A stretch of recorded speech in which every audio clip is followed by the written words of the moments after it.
Chapter 28. May karapatan akong magdesisyon sa kumpanya dahil ako ang pansamantalang chairwoman at sinong may sabi sa'yo na wala akong karapatan sa kumpanya na to? Matapang na wika ni Natalia. Ngumisi naman si Zarina, nakakalimutan mo na bang wala ka naman talagang hawak na shares? Nakataas ang kilay niyang saad. Tinawanan naman ni Natalia si Zarina. Hanggang ngayon ba pinanghahawakan mo pa rin na sa'yo nakapangalan ang mga shares? Panaginip mo lang yun Zarina, kaya pwede ba huwag kang nagmamagaling kung anong mas makakabuti sa kumpanya? Nagkibit balikat lang naman si Zarina sa kanya, kinuha ang envelope na nasa bag niya. Inihagis niya yun kay Natalia. You mean that? Aniya.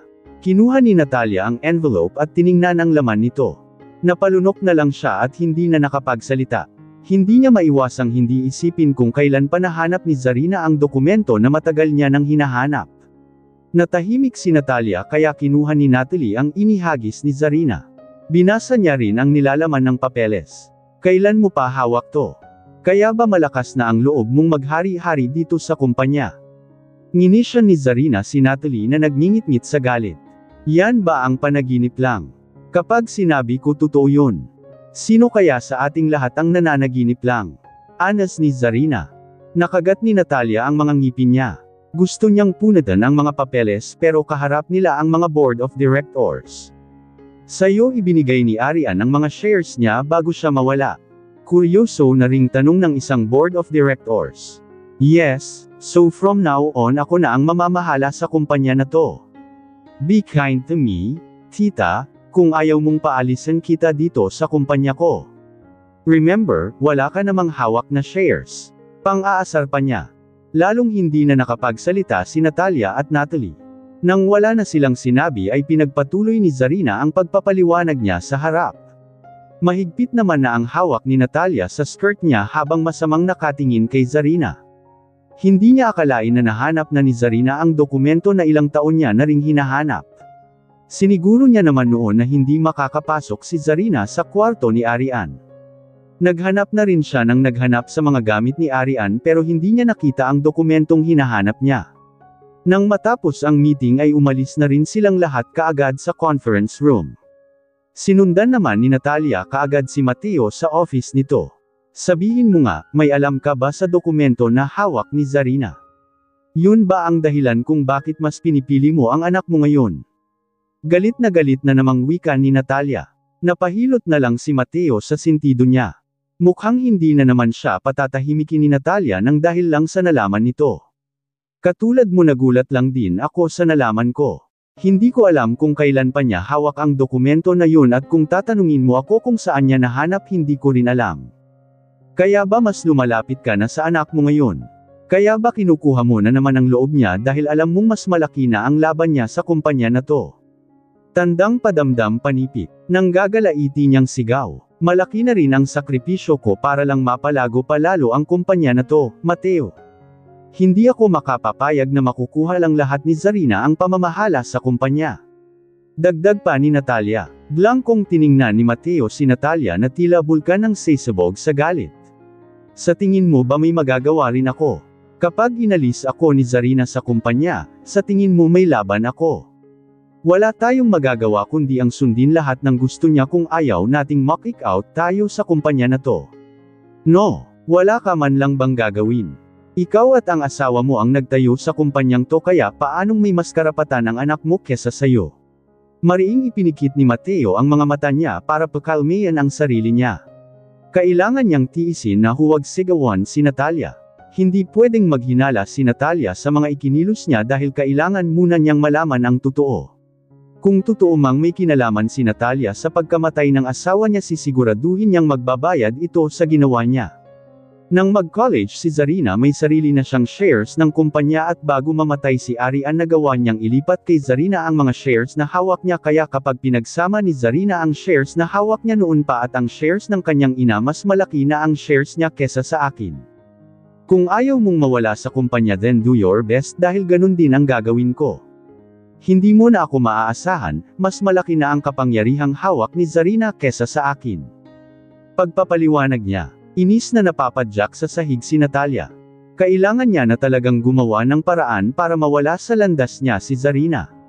Dumagdag pa sa galit niya si Officer Fernando dahil para itong hangin na bigla na lang naglaho. Ngayon, kailangan pa niyang mag-hire ng hitman para patahimikin na si Zarina. Okay fine, kung wala ka nang magagawang paraan para pigilan si Zarina. Ako na lang ang gagawa, aniya saka siya lumabas ng office. Sinundan na lang ni Mateo ng tingin si Natalia. Hindi mapigilan ni Mateo na hindi mag-alala para sa anak niya dahil kung nagawa ni Natalia na patayin si Arian noon posibleng gawin niya ulit yun kay Zarina. Isang malalim na buntong hininga ang pinakawalan ni Mateo. Nagtitiwala na lang siya sa anak niya at sa asawa nito. Alam naman niyang aware si Zarina sa kayang gawin ni Natalia. Samantala naman, pabagsak na binuksan ni Natalia ang pintuan ng office ni Zarina nang pumasok ito. Pasensya na po ma'am, nagpumilit kasi siyang pumasok. Nakayukong wika kaagad ng secretary ni Zarina. Blanco lang namang tiningnan ni Zarina si Natalie na nag-aamok na naman sa galit. What do you need? Kalmado niyang tanong. Sinenyasan niya na lang din ang secretary niya na lumabas na ito. Peke ang hawak mong mga dokumento hindi ba? Hindi mo kami mapapaalis ni mommy dito sa kumpanya. Sigaw niya. Nanatili lang namang kalmado si Zarina. Inaasahan niya naman ang magiging reaksyon ng mag-ina pero wala na siyang pakialam. Hindi niya aatrasan ang mga ito at haharapin niya kung anong gagawin nila sa kanya. Ayaw niya nang magmukhang talunan sa harap nila. Maraming taon siyang nagtiis kasama ang mag-ina. Wala na siyang paniniwalaan sa mga ito lalo na dahil sa ginawa ni Natalia sa kanya. Muntik siyang gawing baliw, inilayo sa kanya ang kambal niyang anak, sila rin ang dahilan ng pagkamatay ng kanyang ina. Si Natalia at Natalie ang sumire sa pamilya nila. Hindi siya papayag na may makukuha ang mga ito mula sa mga ari-arian nila lalo na at siya ang legal daughter. I don't care about your opinion. Kung ayaw mong umalis at manatiling empleyado ko sa kumpanya na to ayusin mo ang trabaho mo baka sakaling magdalawang isip at manghinayang na paalisin ka. Anas niya, umalis ka na kung ayaw mong magpatawag pa ako ng security guard dito at sa pilitan kang palabasan ng office ko. Subukan mo ring manggulo sa loob ng kwartong ito sisiguraduhin kung matutulog ka ng isang gabi sa kulungan. Pananakot niya, kinagat na lang ni Natalie ang mga ngipin niya dahil sa inis. Tahimik siyang tumalikod. Nang makita niya ang vase na nasa gilid ng pintuan ay binasag niya ito.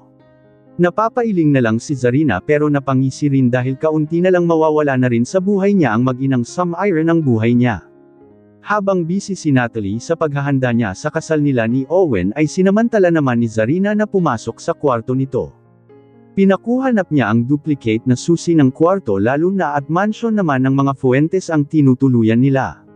Minsan pang tiningnan ni Zarina ang paligid niya kung nandyan ba si Natalie pero wala naman kaya pumasok na siya sa loob. Nagsimula siyang maghanap ng posibleng patunay sa pagpapanggap ni Natalie na buntis pero kung sakali mang buntis nga ito wala na siyang magagawa kundi ang tanggapin na habang buhay nang nakadikit sa buhay niya si Natalie. Binuklat niya ang lahat ng mga drawer ni Natalie. Nang makita niya ang isang envelope ay binuksan niya ito at nakalagay doon ang isang ultrasound. Kitang-kita ni Zarina ang maliit pang fetus sa picture. Tiningnan niya rin ang pangalan at nakapangalan ito kay Natalie. Is she really pregnant? Nagtataka pa ring usual ni Zarina. Pumasok na rin siya sa walk-in closet ni Natalie at maingat na binuklat ang mga gamit nito.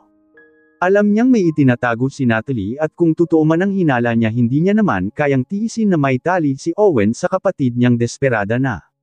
Nang mabuksan niya ang isang drawer ay nakita niya ang hinahanap niya, ang fake pregnant belly. Kinuha niya ang mga yun at iba-iba ang sizes ng fake pregnant belly. Sa bawat paglaki ng tiyan buwan-buwan may naka-ready siyang fake pregnant belly.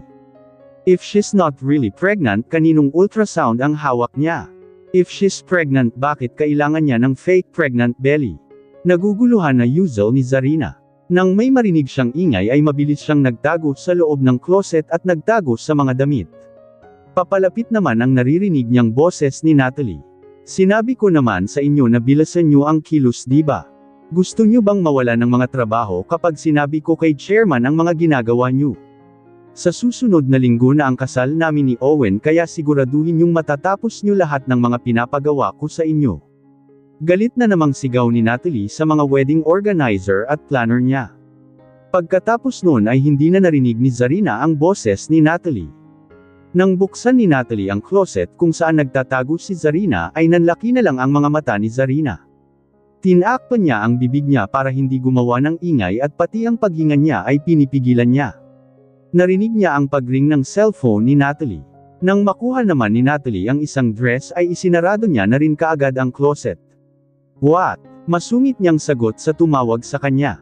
Napabuga na lang ng hangin si Zarina. Akala niya ay mahuhuli na siya ni Natalie.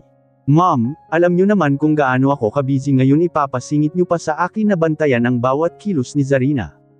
Kung gusto niyong malaman ang bawat kilos niya, mag-hire na lang kayo ng taong gagawa nun dahil hindi niyo ako maaasahan sa bagay na yan. Malapit na akong maging Fuentes at maging parte ng pamilya nila kaya huwag mo muna akong abalahin. Kapag nagtagumpay si Zarina sa mga plano niya at mabawi sa atin ang kumpanya, sa tingin niyo saan tayo pupulutin? Gumagawa na nga ako ng paraan para hindi tayo bumalik sa dati nating buhay. Kung gusto nyo, kayo na lang ang magbantay sa kanya, pero hindi nyo naman siya mababantayan hanggang dito sa mansion dahil alam nyo naman na ayaw sa inyo ni Tyrone. Ani pa ni Natalie, napapailing na lang si Zarina sa mga pinaplano ng mag-ina. Ibinaba ni Natalie ang cellphone niya at ni-loudspeaker ito dahilan para marinig ni Zarina ang pag-uusap nilang dalawa. Siguraduhin mo lang din na hindi masisira ni Zarina ang magiging kasal nyo ni Owen at maging isang Fuentes. Masyado natin siyang minaliit, hindi natin siya pinagtuunan ng pansin noon dahil ang akala natin ay isa lang siyang walang kwentang babae. Make sure na hindi niya malalaman na hindi ka nga buntis. Huwag kang gagawa ng butas para sirain niya ang buhay mo at ng mga plano mo. Rinig na rinig ni Zarina ang malakas na boses ni Natalia. Gulong-gulo na siya sa nangyayari. Hindi talaga buntis si Natalie, pero kaninong ultrasound ang ipinakita niya noon sa kanila. Don't worry. Kaya ko ang sarili ko, Mom. Hindi ko hahayaan na hahadlangan niya lahat ng mga plano ko, saka I'm sure naniwala naman sila na buntis ako dahil may ipinakita ako sa kanilang fake ultrasound ko that I am having a baby.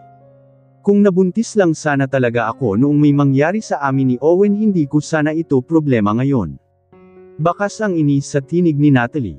Ngayon mas naiintindihan na ni Zarina kung bakit may mga fake pregnant belly si Natalie. Hindi talaga siya buntis. Hindi makapaniwala si Zarina na kayang lokohin ni Natalie ang mga Fuentes. Hindi ba siya natatakot sa gagawin sa kanya ng mga Fuentes kapag nalaman ng mga ito ang panloloko niya sa pamilya nila? I'll end this call na, Mom. Marami pa akong gagawin ngayon. Kailangan kong matapos na ngayong linggo ang mga kailangan kong tapusin para umabot sa kasal namin ni Owen. Bye. Matapos ng pag-uusap nila ay wala nang marinig si Zarina. Pinipigilan niya ang paghinga niya dahil mas naririnig niya ito kesa ang ingay sa labas, pero kahit napigilan niya ay wala na siyang marinig na ingay. Hindi niya alam kung nakalabas na ba si Natalie o kung nasa loob pa ba ito ng walk-in closet niya. Nagpalipas siya ng 10 minuto sa loob ng closet. Nang wala na talaga siyang marinig na ingay ay dahan-dahan siyang lumabas sa mga damit ni Natalie.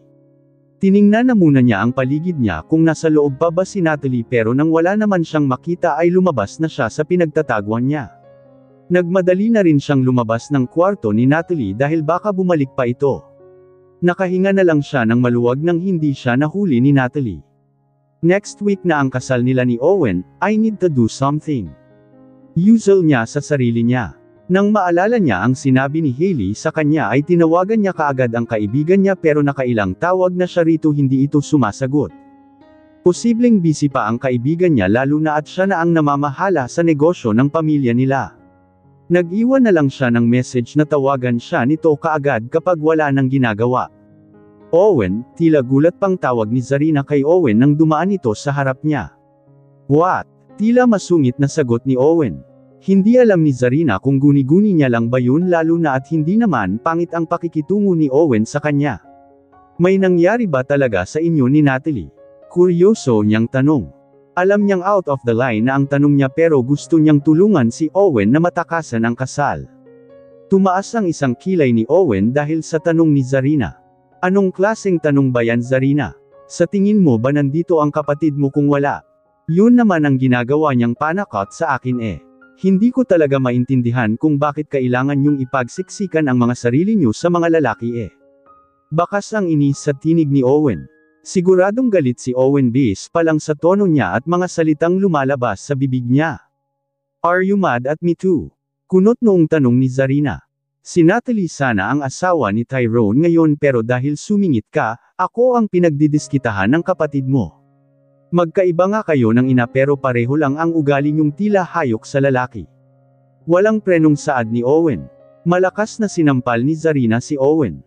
Hindi niya akalain na masasabi ni Owen ang mga salitang yun sa kanya. Gusto niya lang tumulong pero bakit ipinapamukha ni Owen sa kanya na tila ba wala ng ibang lalaki sa mundo maliban sa kanilang magpinsan. Kung meron man akong ginawang tama, yun ay ang alukon si Tyrone na ako na lang ang pakasalan niya. Maliban sa gusto kong gumanti sa ginawa sa akin ni Natalie, napakasalan ko rin ang tunay na ama ng mga anak ko nang hindi ko alam. May diin na saad ni Zarina. Naaamoy niya ang matapang na alak sa hininga ni Owen pero hindi mo mahahalata sa kanya na lasing siya. Naiintindihan naman ni Zarina ang nararamdaman ni Owen ngayon pero hindi yun dahilan para pagsalitaan siya ng mga hindi maganda. Tinalikuran na ni Zarina si Owen. Inis namang napahilamo sa mukha si Owen nang marealize niya kung anong ginawa niya. Damn it! Mahina niyang usual sa sarili niya. Dumiretso na lang siya sa kusina para uminom ng malamig na tubig.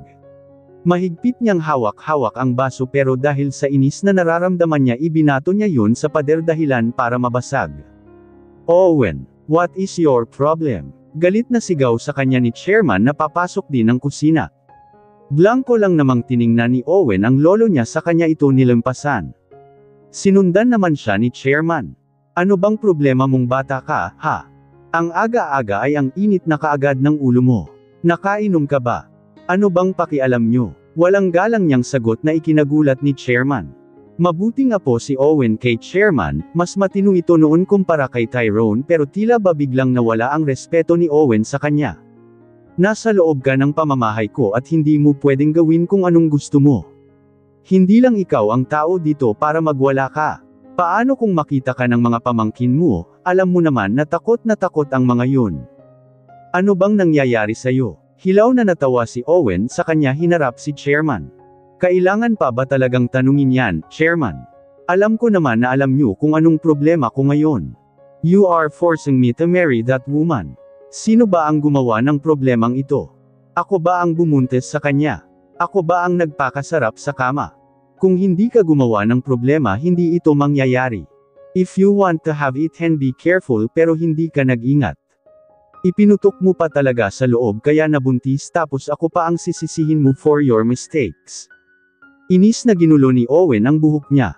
Pananagutan ko yung bata, ibibigay ko lahat ng kailangan niya pero kailangan ko pa ba talagang pakasalan si Natalie? Sa tingin niyo ba magkakaroon ng magandang pamilya ang magiging anak ko? Sige, sabihin na natin na kompleto nga kami pero hindi naman maganda ang relasyon namin ni Natalie. Hahayaan niyo na lang ba na puro gulo at pagtatalo namin ni Natalie ang makikita ng magiging anak ko? I don't understand you, Chairman. Hindi dahil ikaw ang pinakamatanda rito at may power ikaw na ang tama. Hindi lahat ng problema ay kaya mong solusyonin dahil ang totoo, pinapalala mo lang. Sisirain mo ang buhay ko at kapag nangyari yun may magagawa ba ang pagsisisi mo para ibalik ang tahimik kong buhay? Sa tingin niyo ba makakawala pa ako sa babae na yun kapag ikinasal na ako sa kanya? Habang buhay niyo akong itatali sa babaeng hindi ko mahal. Huwag niyo akong igaya kay Tyrone na natutunan niyang mahalin ang babaeng pinakasalan niya. Magkaiba si Natalie at Zarina. Si Zarina madali lang mahalin pero si Natalie, she's insane. Walang preno niyang saad sa kanya tinalikuran ang lolo niya. Natahimik na lang si Chairman. Ang gusto niya lang naman para sa pamilya niya ay ang mabuti pero siya nga ba talaga ang sumisira sa mga buhay nila? Samantala naman, nang mabasa na ni Hailey ang message ni Zarina ay tinawagan niya ito kaagad. Pasensya ka na hindi ko nasagot mga tawag mo dahil nasa meeting ako kanina. May gusto ka bang sabihin? Honest niya kaagad kay Zarina nang sumagot ito. Ang sabi mo nakita mo si Natalie na lumabas sa isang OB clinic diba? Pwede mo ba akong samahan sa clinic na yun? Hindi naman kailangan ngayon na kaagad, I know you're so busy. Just tell me kung kailan ka available. Wala naman na akong gagawin ngayon, pwede kitang samahan.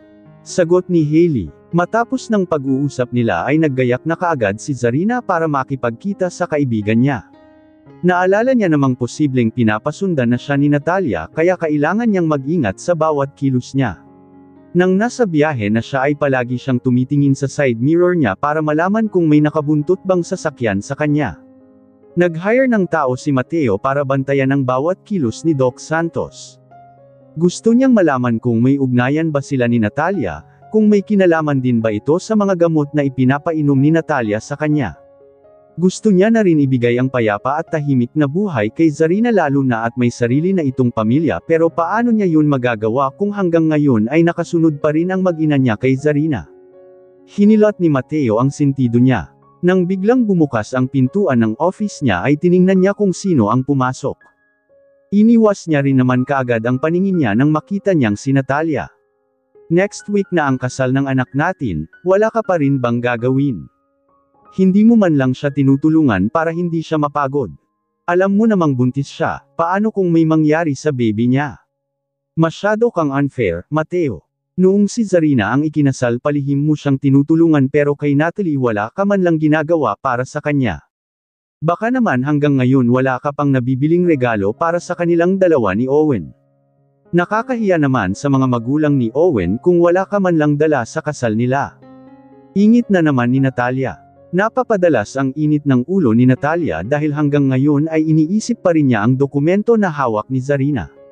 Unti-unti na rin siyang iniiwasan ng mga board of directors dahil alam nilang wala silang mapapala sa kanya.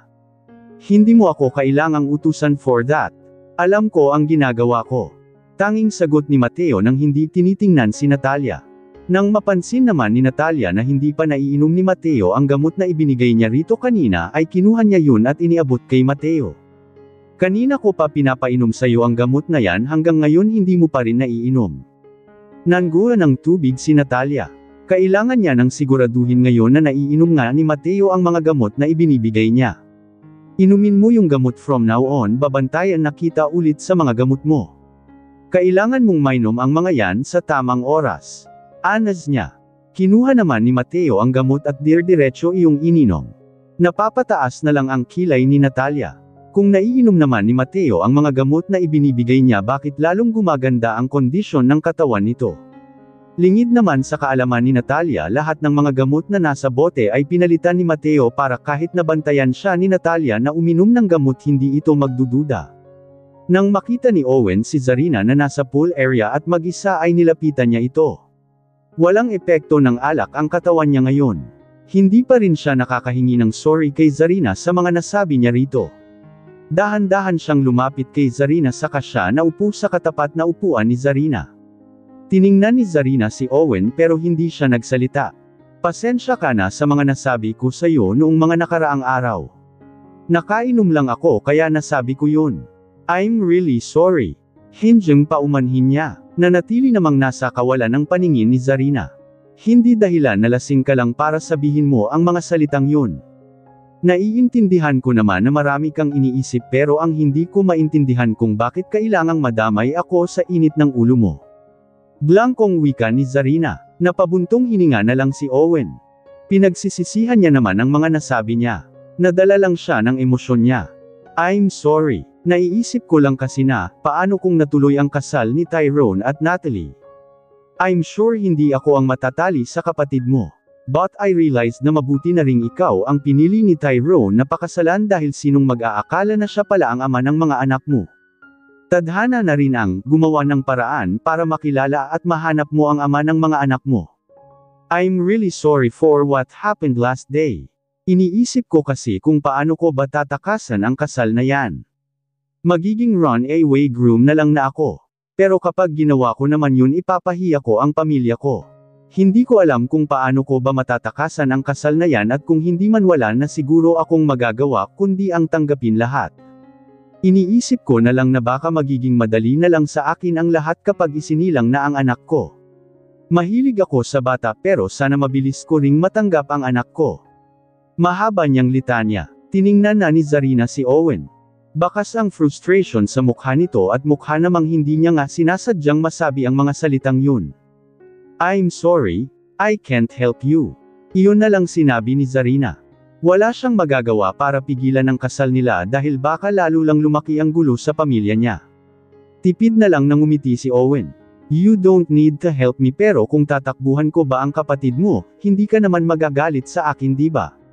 Yung nangyari sa amin ni Natalie wala ako sa katinuan, hindi ko ginasto yun because someone drugged me at alam kong si Natalie rin yun hindi ko lang mapatunayan dahil wala akong ebidensya, bahagya na lang na natawa si Zarina. Hindi naman kailangang magpaliwanag ni Owen sa kanya. Wala naman akong pakialam kung anong gagawin mo. Hindi naman maganda ang relasyon namin ni Natalie kaya bakit ako magagalit sa'yo? Kung ano yung makakapagpasaya sa'yo dun ka. Kung matuloy din naman ang kasal niyo hindi ko na rin problema yon. Marami na akong iniisip, ayaw ko nang idagdag ko pa kayo sa problema ko. Napatangu-tango na lang si Owen saka siya napabuntong hininga. Kung nauna mo ba akong nakilala kesa kay Tyrone, sa tingin mo ba aalukan mo pa rin si Tyrone ng kasal? Kunot noong sinalubong ni Zarina ang tingin ni Owen dahil sa tanong nito. Tuldok, what do you mean? Nagtataka niyang tanong. Iniwas naman ni Owen ang paningin niya. Iniisip ko lang, magpo-propose ka rin ba sa akin gaya ng ginawa mo kay Tyrone? Napalunok si Zarina. Bakit ganito ang mga tanungan ni Owen? Tyrone is my husband now at kahit na ano pang isipin mo wala ka nang magagawa na baguhin yun. Frank ang sagot ni Zarina. Bahagya na lang na natawa si Owen nang masampal siya ng katotohanan. You're right anyway. Naisip ko lang naman. Honest niya saka siya nagpakawala ng malalim na buntong hininga. Nang makita naman ni Tyrone kung sino ang kasamang asawa niya ay mabilis niyang nilapitan ang mga ito. Seryoso niyang tiningnan ni Owen. What are you doing here? Masungit na naman na tanong ni Tyrone kay Owen. Hindi tiningnan ni Owen si Tyrone. Nagkwekwentuhan lang pero inabala mo. Tila pang-aasar na naman ni Owen. Malaki naman ang tiwala ni Tyrone kay Zarina kaya sigurado siyang si Owen na naman ang lumapit sa asawa niya. Hindi mo ba talaga lalayuan ang pamilya ko? Ani ni Tyrone. Kunot noo namang tiningnan ni Owen si Tyrone. Are you stupid? Alam mo naman na nasa iisang mansion tayo. Hindi natin maiiwasan na magkasalubong ang mga landas natin. Kung gusto mo naman magpagawa ka ng sarili niyong pool dito kung ayaw mong nagtatagpo ang landas namin ng asawa mo. Wala rin akong masamang ginagawa sa kanila. Magalit ka sa akin kung meron. Ayaw ko sa'yo pero hindi ibig sabihin nun ay dapat ko na ring ayawan ang pamilya mo. Kung madali lang sanang agawin sa'yo si Zarina ginawa ko na. Nagpantig ang tenga ni Tyrone sa narinig niya kaya mabilis niyang kwenelyuhan si Owen at sinuntok ito. Tyrone, stop. Pag-aawat ni Zarina sa kanya niyakap si Tyrone para hindi na ito lumapit kay Owen. Tinawanan lang naman ni Owen si Tyrone dahil sa pagiging seloso nito. Can I borrow your wife? Patuloy na pang-aasar at pang-iinis ni Owen. Akmang susuntukan na naman sana ni Tyrone si Owen pero mahigpit na yamakap sa kanya si Zarina. Stop it please. He is just annoying you. Sigaw ni Zarina kay Tyrone. Kinalma naman ni Tyrone ang sarili niya. Leave my wife alone, may diin na wika ni Tyrone. Ngumisi lang si Owen. Tahimik lang namang nanonood si Natalie sa mga nakikita niya. Palagi na lang nag-aaway ang magpinsan ng dahil kay Zarina. Hinayla na ni Zarina si Tyrone papasok na ng mansion. Nilampasan na rin nila si Natalie na nakatingin kay Owen. Tiningnan ni Owen si Natalie pero hindi niya ito pinansin. Naupo na ulit siya, ramdam niya ang titig ni Natalie sa kanya. May gusto ka ba talaga kay Zarina? Kalmado niyang tanong. Leave me alone, masungit na sagot ni Owen. Napabuntong hininga na lang si Natalie. I have an offer, anas ni Natalie kaya napatingin sa kanya si Owen. Ayaw mo akong pakasalan di ba? Papayag ka ba kung pakakawalan kita pero sa isang kondisyon? Nagsalubong ang mga kilay ni Owen. What condition? Blankong tanong ni Owen, ruin their relationship, tulungan mo akong maangkin ko si Tyrone at tutulungan din kitang mapasayo si Zarina. Deal or not? Natawa naman si Owen sa sinabi ni Natalie at lalo pang lumakas ang tawa niya na para bang biro ang sinabi ni Natalie. Kunot noong pinanood ni Natalie si Owen na tumawa, you're kidding right? Natatawa pa ring saad ni Owen. I am not, ayaw mo rin naman sa akin di ba at halata namang may gusto ka kay Zarina. Ako pa ang na ilan mo. Alam ko naman na may gusto ka kay Tyrone hanggang ngayon kaya pilit kang dumidikit sa akin dahil iyon kay Tyrone. Umaasa ka ba na mamahalin ka rin niya? Bulag na si Tyrone sa pagmamahal niya para kay Zarina lalo na at may mga anak sila. Huwag mo akong gamitin sa kahibangan mo. Hindi ko sisirain ang buhay ni Zarina para lang sa'yo.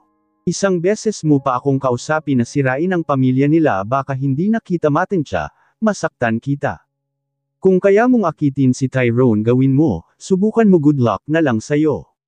May gigil na saad ni Owen sa kanya iniwan si Natalie.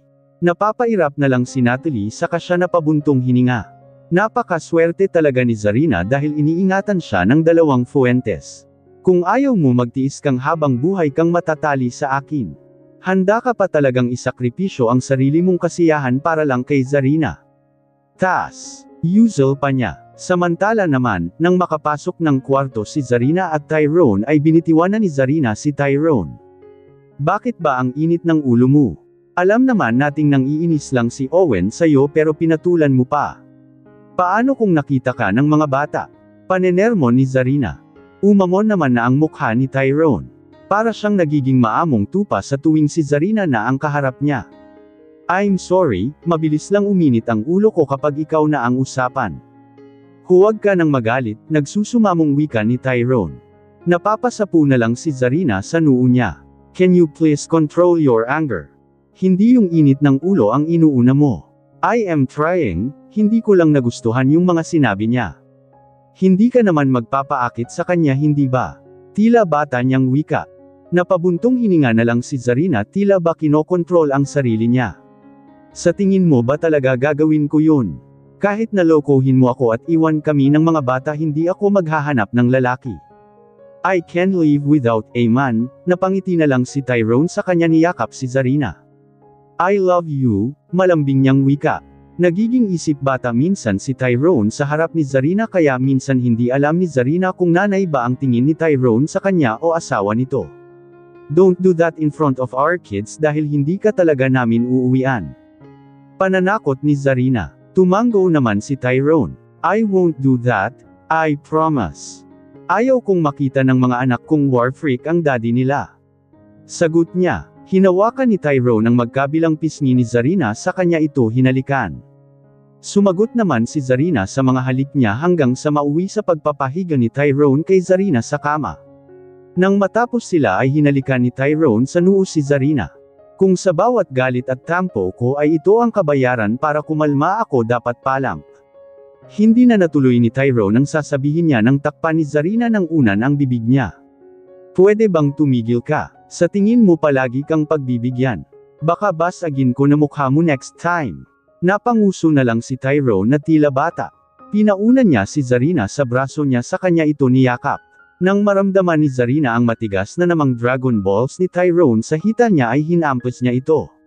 Natawa na lang si Tyrone. Pigilan mo baka hindi mo na naman tigilan yang kwebo ko. Mamumula na naman yan sa pangbubagbog mo. Anas ni Zarina. Napahagalpak na lang sa tawa si Tyrone. Nasa pool area si Natalie at umiinom ng wine. Nakita naman yun ni Zarina kaya nilapitan niya ito. Nakabikini lang si Natalie at nag-e-enjoy mag-isa sa pool habang may iniinom na wine at may kinakain na mga pagkain. Naupo si Zarina sa isang bench habang nasa tubig ang tingin niya. Sabi mo buntis ka, hindi mo ba alam na bawal sa buntis ang alak? Hindi lang din basta wine ang iniinom mo. Hindi mo ba binabasa kung ilang percent ang alcohol niyan? Wika niya. Tiningnan ni Natalie ang bote ng alak sa kanya tiningnan ang alcohol percent nito. Binitiwan niya ang wine glass na hawak niya. Hindi ko nakita, sagot niya. Ngumisi lang naman si Zarina. Nabasa mo man o hindi sa tingin mo makakabuti sa baby mo ang pag-inom mo ng alak. Kung ayaw mong mawala ng panlaban kay Owen ingatan mo ang baby mo dahil kapag nawala sa sinapupunan mo ang baby mo, may dahilan na siyang hindi ka pakasalan. Alam naman nating ayaw kanyang pakasalan. Walang prenong saad ni Zarina kaya inis siyang nilingan ni Natalie. Ano bang pakialam mo? Kailan ka pa nangialam sa buhay ko? Hindi naman sa pangingialam. Alam ko naman kung gaano mo kagustang maging isang Mrs. Fuentes. Kung buntis ka nga I'm sure iingatan mo ang baby mo para walang mangyari sa kanya at mahahawakan mo sa leeg si Owen pero sa ginagawa mo parang hindi ka buntis unless hindi ka nga buntis. Nagngit-ngit ang mga ngipin ni Natalie. Thank you for reminding me that alcohol is not good for pregnant. Alam mo namang first time ko kaya hindi ko pa alam ang mga bawal at hindi. Pagdadahilan na lang ni Natalie. Napatango na lang si Zarina. Ganun ba? Nakapagpa-check up ka na ba sa OB mo? Nakakapagtaka lang kasi na hindi niya sinabi sa'yo ang kauna-unahang bawal sa buntis. Hindi nagkaimik si Natalie dahil wala siyang maisip na paliwanag. Alam mo noong ako ang buntis as first time mom lahat ng mga kinakain at iniinom ko sinisigurado ko na pwede sa akin. Palagi rin ako nagsisearch ng mga dapat at hindi dapat gawin at kainin ng isang buntis. Dagdag pa niya, tinaasan siya ni Natalie ng kilay. Magkaiba naman tayo kaya pwede ba huwag mo akong pinapangaralan? Buhay ko to. I'm a mom, Natalie. Gusto ko lang naman na ingatan mo ang pagbubuntis mo. Huwag mong masamain kapag pinagsasabihan ka. Para sa'yo rin naman yun at sa baby mo. Ani pa ni Zarina na lalong ikinakainis ni Natalie. Alam ko ang ginagawa ko at wala akong gagawin na hindi ikabubuti ng baby ko. Nakalimutan ko lang na buntis pala ako kaya uminom ako. Marami lang akong iniisip at marami akong kailangang gawin kaya nawala sa isip ko. Tigilan mo na nga panenermon sa akin.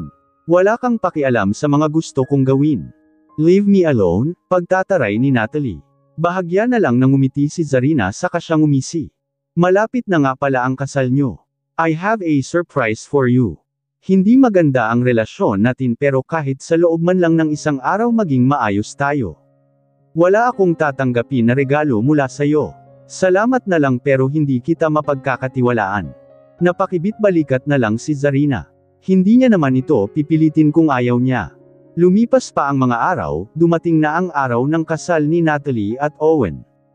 Nakasuot na ng wedding gown si Natalie at naka-makeup na rin. Nasa room lang siya ng hotel habang naghihintay ng oras ng wedding ceremony nila. Napangisi na lang siya dahil matutuloy na talaga ang kasal nila ni Owen. Wala nang makakapidyo sa kanya at sa mga plano niya. Magiging Mrs. Fuentes na rin siya gaya ni Zarina hindi nga lang kay Tyrone. Nang bumukas ang pintuan ay pumasok si Natalia. Masaya siyang nakatingin sa anak niyang nakasuot na ng wedding gown. I'm so proud of you. Nagawa mong makapasok sa pamilya ng mga Fuentes. Kailangan nating masiguro na si Owen ang magiging CEO ng kumpanya nila. Kalimutan mo na si Tyrone dahil kapag nakuha ni Owen ang posisyon, ang panalo niya ay panalo rin natin. Natutuwang saad ni Natalia. Ngumiti lang naman si Natalie, proud na proud dahil napaniwala niya ang mga Fuentes na buntis siya. Don't worry mom, ako na ang bahala. I will make sure na si Owen ang magiging CEO pero kung hindi naman. Ako ang magiging bangungot ni Zarina. Nasa iisang bahay lang kami, pwede kong akitin si Tyrone at sirain ang relasyon nila, mayabang niyang saad na lalong ikinatuwa ni Natalia.